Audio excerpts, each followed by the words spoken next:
Hindi lang pala si Representative Zaldico ang hinahanap ngayon, kundi pati na rin si Orly Guteza, ang star witness na pinresenta kahapon ni Rodante Marcoleta, ang mismong nag-direct connect kina former House Speaker Martin Romualdez at Zaldico sa bilyones na flood control corruption. Pero ngayong araw, expected daw na dadalo si Guteza sa DOJ ng alas 9:30 kaninang umaga.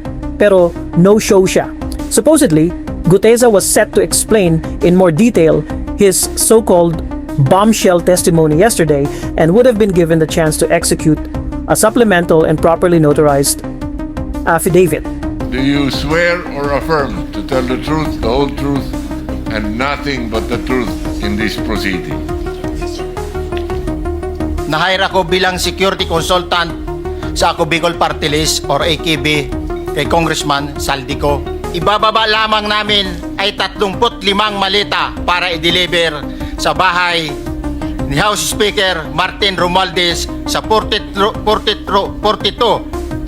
McKinley Street, Taguig. Matatandaan kahapon, pagkatapos ng explosive at blockbuster testimony ni Guteza na dinirekta pa mismo ni Marcoleta dahil may mga parte siyang hindi nabasa, pinabulaanan ng isang notary public lawyer na siya ang nagnotaryo sa affidavit ni Guteza.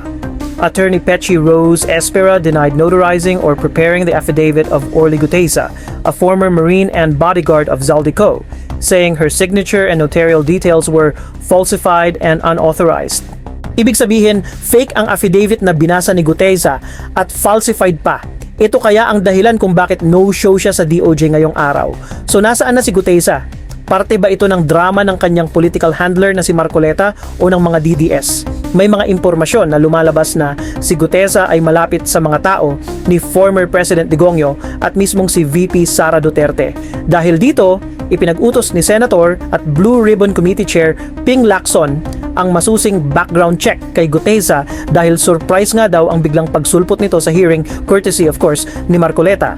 Matatanda ang sinabi rin ni Marcoleta sa kanyang opening statement na si former Congressman Mike Defensor ang kumontak sa kanya para gawing witness si Guteza. Tumawag po sa akin si former Congressman Mike Defensor.